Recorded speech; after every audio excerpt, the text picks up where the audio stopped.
कक्षा 7 के भैया बहनों ध्यान देंगे। आज हम लोग इतिहास पढ़ेंगे। इतिहास में दूसरा अध्याय नए राजा और उनके राज्य। भैया बहनों, इस अध्याय को हम लोगों ने आधा से अधिक पढ़ चुके थे और इसके बाद जो भूगोल है उसमें 3 से आगे हम लोग पाठ पढ़े हैं। फिर नागरिक शास्त्र को भी 3 से अधिक पाठ पढ़ चुके हैं। ये दूसरा पाठ को जब हम लोगों ने पढ़ा, चूँकि ये पाठ बहुत लंबा है इसलिए इसका आधा भाग हम लोगों ने पढ़े थे और इसके आधे भाग को, शेष भाग जो है, इसको बाद में पढ़ने के लिए हमने सोचा था, जो आज इसको हम शुरू कर रहे हैं। हम देखते हैं कि ये जो अध्याय का नाम है नए राजा और उनके राज्य। अपने भारत में तमिलनाडु और आसपास के उसके क्षेत्रों में कैसे कैसे राजाओं का, किस प्रकार के साम्राज्य को प्राप्त करने वाले राजाओं का विस्तार था। चोल, पांड्य, राष्ट्रकूट, प्रतिहार, चौहान इत्यादि ऐसे जिसका शासन था, ऐसे शासकों का एक नमूना और एक प्रतिरूप और उसके कार्य, साम्राज्य जैसे कैसे उनके साम्राज्य था, विस्तार कैसे थे, उनके कार्यकाल में कैसे कैसे पैसे चले, कैसे कैसे नोट चलाए गए और किस प्रकार से वे अपने साम्राज्य को विकास के लिए कार्य करते थे, कैसे धन इकट्ठा करते थे, कैसे लगान कर वसूलते थे। जैसे आप देखते हैं कर लगान कैसे वसूलते थे, भूमि जो उनके साम्राज्य में भूमि जो जोतते थे, बोते थे, उनके लिए किस प्रकार की व्यवस्था थी, नदियाँ, नाले, फलदार वृक्ष इत्यादि के लिए कैसे व्यवस्था थी।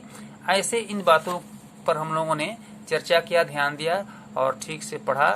जो भैया बहने नहीं पढ़े वो उनसे एक बार मैं आज भी कह रहा हूँ कि आप इस पाठ को एक बार और पढ़ लेंगे। आज हम लोग शुरू करेंगे साम्राज्य का प्रशासन, अर्थात चोल वंश के जो साम्राज्य था उसका प्रशासन कैसे था और किस प्रकार के चोल राजाओं ने अपने साम्राज्य को चलाया और कैसे विकसित किया, इस पर हम लोग प्रकाश डालेंगे। इस प्रकार से हम देखते हैं कि किसानों की बस्तियां जो उनके कार्यकाल में थी उनको हम ऊर कहते थे। क्या कहते थे? बस्तियों को हम जैसे अपने गांव में बस्तियां होती है ना, उसमें हम लोग बस्ती कहते हैं या टोला कहते हैं। इस टोले पर जाना है, इस बस्ती में जाना है, ठीक है। तो इस प्रकार से उनके साम्राज्य में किसानों की बस्तियों को ऊर कहते थे। जैसे सिंचित खेती के साथ बहुत प्रसिद्ध जो उनका रूप था, उसको हम ये देखेंगे कि कैसे गांवों के समूह के जो लोग थे उनको नाडू, अर्थात गांव के समूह में जो लोग रहते थे उसको नाडू कहते थे। ग्राम परिषद और नाडू न्याय करने और कर वसूलने जैसे कई प्रशासनिक कार्य करते थे। वे नाडू क्या करते थे? कर वसूलना, न्याय का पंचायत करना, ये सब उनका जिम्मे था। इस प्रकार से बेलाल जाति के धनी किसानों को केंद्रीय चोल सरकार की देखरेख में नाडू के कामकाज में अच्छा खासा नियंत्रण हासिल था। जो नाडू भैया बहनों थे वो चोल सरकार के राज्य में उनको काफी ये मतलब कि शक्ति दिया गया था कि आप ये काम करेंगे। आप जो हैं कर वसूलने से लेकर के और साम्राज्य में प्रशासन से लेकर के और सारी सेवाओं का जो जिम्मेदारी था वो उनके जिम्मे राजा छोड़ दिए थे। इस प्रकार से उनकी देखरेख एक तरह से उनके ये मंत्री के रूप में ये नाडू करते थे।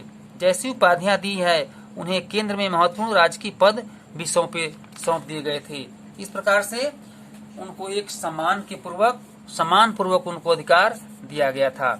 अब ये चोल शासक के कार्यकाल में भूमि के प्रकार कैसे थे, भूमि कैसे कैसे लोगों को दिया जाता था और उन्हें क्या कहते थे। जैसे चोल अभिलेखों में भूमि की विभिन्न कोटियों का उल्लेख मिलता है। कैसे? बेलनगाई, गैर ब्राह्मण किसान स्वामी की भूमि। अब देखो, इनको बेलनगाई कहते हैं। ब्रह्मदेय, ब्राह्मणों को उपहार में दी गई भूमि, अर्थात ब्रह्मदेव। शाला भोग, किसी विद्यालय के रखाव के लिए भूमि जो देते थे उसको शाला भोग कहते थे।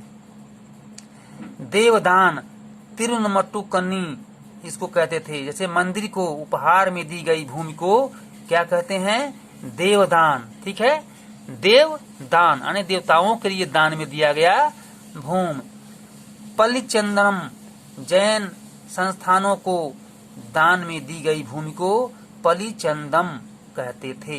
इस प्रकार से चोल राजाओं ने अपनी भूमि को जैसे जैसे जिन वर्गों में बांटे थे, दिए थे, अनुदान के रूप में, दान के रूप में, उनका एक रूप यहाँ पर दिया गया है। इस प्रकार से हम देखते हैं कि तमिलनाडु में नगर और नगर के आसपास रहने वाले लोग अपने व्यापार को, अपने कार्य शैली को किस प्रकार से करते थे कि एक शहर का प्रारूप देखने को मिलता था। जैसे व्यापारियों के संघ भी अक्सर शहरों में प्रशासनिक कार्य संपादित करते थे, अर्थात ऐसे उनके कार्य मिलते थे जो उनके कार्य एक अच्छे ढंग से किए जाने का ब्यौरा मिलता था। तमिलनाडु के चिंगपलपुट जिले के उत्तर मेरू से प्राप्त अभिलेखों में इस बात का सविस्तार वर्णन है कि ब्राह्मणों की सभा का संगठन कैसा था और सिंचाई के कामकाज, बाग बगीचों, मंदिरों इत्यादि की देखरेख के लिए सभा में विभिन्न समितियां होती थी। इनमें सदस्यता के लिए जो लोग योग्य होते थे उनके नाम ताल पत्र के छोटे टिकटों पर लिखे जाते थे, अर्थात उनको उनके राजकाज में जैसे जैसे लोग अपने कार्य के लिए उनको सौंपते थे कि आप ये काम करेंगे, तो उनका एक सदस्यता के रूप में चयन हुआ करता था और वे राजा चयन करके उनको उस काम पर डिप्यूट करते थे। अभिलेख और लिखित सामग्री। अभिलेख आप जानते हैं कि पहले के जमानों में अभिलेख कैसे लिखते थे? पत्रों पर, भोजपत्रों पर, ठीक है। और लिखित सामग्री के आधार पर हम पुराने ऐतिहासिक कालखंडों के बारे में जानकारी प्राप्त करते हैं। ऐसे हम देखते हैं कि यदि कोई आदमी अभिलेखों में जैसे राजाओं और शक्ति संपन्न पुरुषों के बारे में तो जानकारी दिया करता था, उसको वो राजा अपने एक रूप में सम्मान के रूप में उन्हें कुछ सामग्री देते थे या धन के रूप में उसको पुरस्कार दिया करते थे। अडनूर की सरहदों पर फूस की पुरानी छाजनों वाली छोटी छोटी झुपड़ियों से आटा पड़ा पुलाया एक ऐसे समूह जिसे ब्राह्मण और बेलाल प्रतिष्ठित समाज के बाहर मानते थे। लोगों का एक छोटा सा पुरवा था, पुरवा माने टोला। लोगों का एक छोटा सा पुरवा था जिसमें अच्छे किस्म के पेशों में लगे खेतिहर मजदूर रहते थे। चमड़े की पेटियों से घिरे हुए झुपड़ियों के आहतों में छोटे मुर्गे मुर्गियां झुंडों में घूमते रहते थे। अर्थात भैया बहनों, वे लोग अभी नहीं बल्कि पहले भी किसान की बस्तियों में रहने वाले कुछ मुर्गे मुर्गी सुअर इत्यादि भैंस गाय ये पालने वाले लोग उसमें खेती के साथ साथ ये छोटे मोटे व्यवसाय भी किया करते थे। इस प्रकार से हम देखते हैं कि चोल शासकों के राज्य में अनेक प्रकार के लोग अनेक रूप से अपने कार्यकाज को बढ़ावा दिया करते थे। इस तरह से तांग वंश के युग का चीन, अब देखो तांग वंश या तुंग वंश, इसको तुंग वंश भी कहते हैं। तांग वंश के युग का चीन। चीन में तांग राजवंश के तहत एक साम्राज्य स्थापित हुआ जो लगभग 300 वर्ष तक 7वीं से 10वीं सदी तक सत्ता में रहा। चीन की बात, चूंकि चीन हमारे पड़ोसी देश है, तो नेपाल हुआ, चीन हुआ, पाकिस्तान हुआ, कुछ लोग कहते हैं कि इन देशों का नाम क्यों लिया जाता है? तो भैया बहन, हमारे जो पड़ोस में जो रहता है, जिनके साथ हमें झगड़ा भी होता है, फिर भी उनका नाम, उनको देखना, उनसे बात करना, ये नहीं छूट सकता। इसलिए अब ये चीन की ऐतिहासिक पृष्ठभूमि को हमारे सामने थोड़ा सा प्रकाश डाला गया है कि कैसे वहाँ की व्यवस्था थी।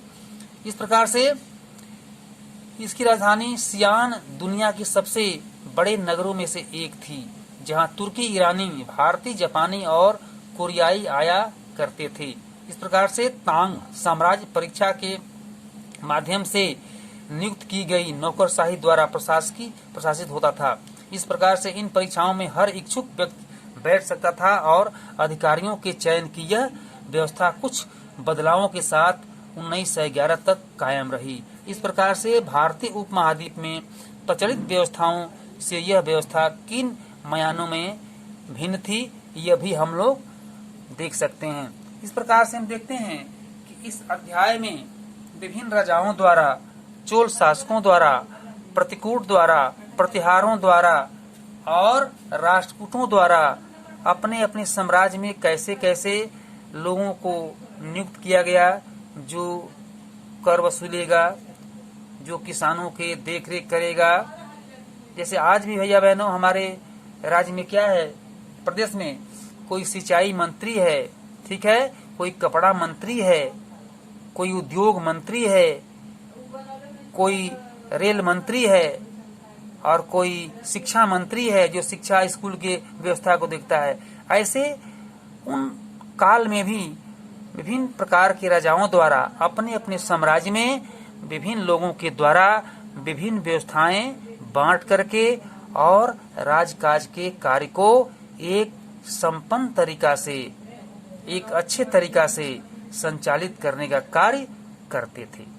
इस तरह से हम आज के कार्यकाल को भी देख रहे हैं, हमारी सरकार कैसे कर रही है। भैया बहनों, पीछे के पुस्तकों में ये जो बताया गया कि पुस्तकों से क्या ज्ञान मिलता है, क्या बताती हैं हमारी खबरें, तो इस प्रकार से इतिहास में हमें पुस्तकों के माध्यम से पीछे के राजाओं के जो कार्यकाल था, उसमें से कैसे कैसे व्यवस्था थी और आज कैसे कैसे व्यवस्था किस रूप में बदल रही है, इसका आकलन और इसका हम लोग कंपेयर करके हम देख सकते हैं कि कैसे कैसे हमारा युग बदलता है, कैसे कैसे हमारे राजाओं की क्रियाएं प्रतिक्रियाएं बदली, आज क्या रहा और कई हजार वर्ष पहले क्या रहा। यही हमारा शिक्षा का मूल उद्देश्य है कि हम इससे क्या प्राप्त करते हैं। इस प्रकार से इस पाठ से हमें जो मिलने वाली ज्ञान शिक्षाएं थी, वो यही आपको बताती है कि हम आज और पहले के ज़माने में जो किए हुए घटनाएं हैं, उनका एक ब्यौरा हम अपने मस्तिष्क में रखते हैं और इसके बीच में सामंजस्य बना करके हम कैसे करें, इसका आकलन हम करते रहते हैं। इस प्रकार से भैया बहनों, ये अध्याय दूसरा समाप्त हुआ और आपको जो अधिकार दिया गया, जैसे जोड़े बनाइए और कुछ प्रश्न दिए गए हैं। चामानों के नियंत्रण में आने वाले 2 प्रमुख नगर कौन से थे? चोल मंदिरों के साथ साथ कौन कौन सी गतिविधियां जुड़ी हुई थी? तमिल क्षेत्र में किस प्रकार की सिंचाई व्यवस्था का विकास हुआ? राष्ट्रकूट कैसे शक्तिशाली बने? इस प्रकार से प्रश्न दिए गए हैं। इसको आप लोग ढूंढ करके लिखेंगे और पाठ के अंत का जो प्रश्न है, इसको नोट्स के रूप में आपको दिया जाएगा। इस प्रकार से और एक बात कि आप लोग ग्रुप में पीडीएफ को मत भेजिए, कॉपी को। मेरे व्हाट्सएप नंबर जो इसमें हम दे देंगे, होमवर्क में नीचे लिख देंगे। व्हाट्सएप नंबर एक बार लिखे भी थे, तो इसमें व्हाट्सएप नंबर लिख देंगे। इस व्हाट्सएप नंबर के द्वारा ही कॉपी निरीक्षण के लिए आप लोग पीडीएफ में भेजेंगे। धन्यवाद।